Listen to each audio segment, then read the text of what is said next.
Assalamualaikum warahmatullahi wabarakatuh. Ketemu lagi bersama Resti masih di channel yang sama.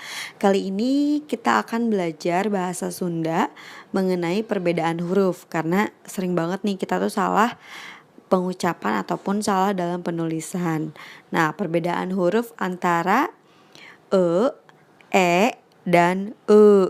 Nah, sebelumnya jangan lupa dong untuk subscribe channel ini. Yang sudah subscribe terima kasih, dan yang belum silahkan subscribe sekarang. Dukung terus channel ini supaya bisa berkembang dan kita sharing gitu ya, sama-sama belajar. Aku pun belajar dan yang nonton pun belajar. Nah, di sini ada beberapa contoh kata atau kecap bahasa Sundanya. Nah, di sini ada kata angen.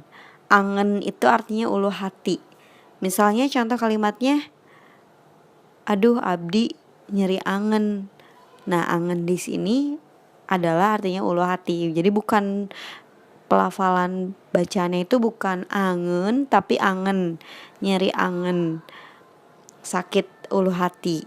Kalau angen ya pembacaannya itu lebih nya tuh lebih deep gitu, lebih dalam. Angen itu artinya sayuran yang berkuah gitu. Misalnya dinten ayeuna abdi hoyong meser angen. Nah, yang artinya hari ini saya ingin membeli sayur yang berkuah gitu. Nah, untuk kata yang kedua ada kata belok.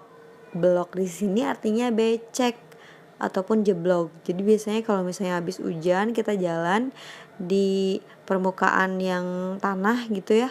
Nah, biasanya suka becek, suka jeblok. Bahasa Sundanya tuh ya belok gitu, kotor jadinya si kakinya.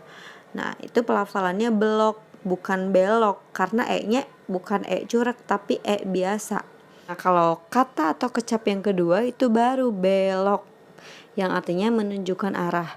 Misalnya kalimatnya, bumi abdi atanapi rorompok abdi belok ka palih katuhu, yang artinya rumah saya belok ke arah kanan.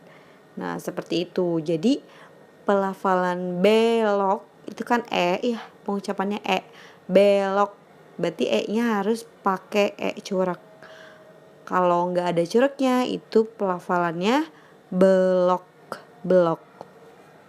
Kemudian yang ketiga ada kata eneng. Ingat ya, kalau e yang ada cureknya itu pelafalannya atau pengucapannya itu e.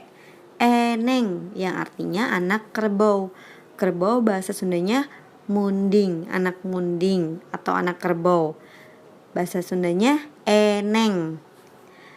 Kata yang berikutnya ada eneng. Nah, beda ya, kalau yang atas eneng, kalau yang bawahnya eneng. Eneng ini adalah pengucapan atau sebutan untuk anak perempuan. Eneng ya artinya. Ingat ya, eneng. Kalau yang atas eneng. Nah, untuk selanjutnya ada kata kecap dan kecap.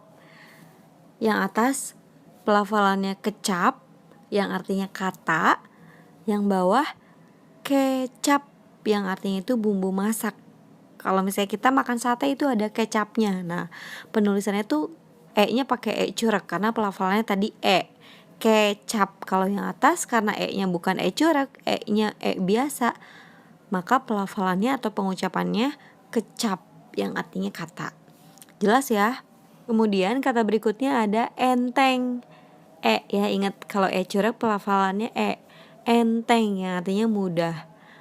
Untuk yang bawahnya, nah ini baru enteng karena dia pakai e u e. Enteng yang artinya kaca atau cermin. Ingat ya, kalau pelafalannya nya itu lebih dalam gitu, seperti kata peyem, berem. Nah, itu pakainya eu, sama halnya dengan enteng yang artinya kaca atau cermin. Enteng. Kalau yang atas enteng yang artinya mudah. Kemudian kata yang berikutnya ada kata lebet. Lebet. Kalau yang bawahnya lebet. Kalau yang atas lebet. Kalau yang bawah lebet. Nah, ini hampir sama, cuman agak sama gitu ya pelafalannya, cuma ini beda banget karena artinya juga jauh. Kalau yang atas lebet, kalau yang atas tuh lebet, bukan lebet, maaf, lebet.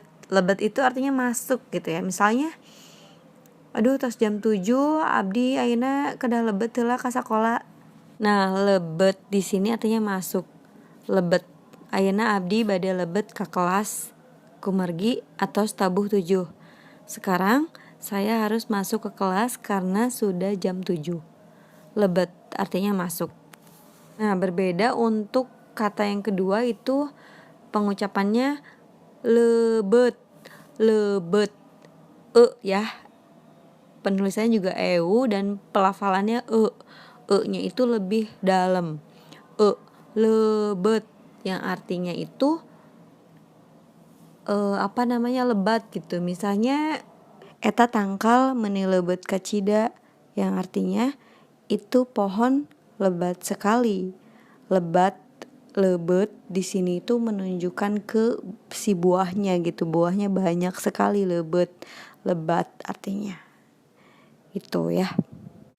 Selanjutnya ada kata serang. Serang di sini artinya serbu. Misalnya dalam perang gitu, menyerang, serang. Serang itu serbu. Sedangkan yang bawahnya adalah serang karena e-nya corak. Serang yang artinya sawah. Kemudian kata pengker. Pengker itu artinya belakang.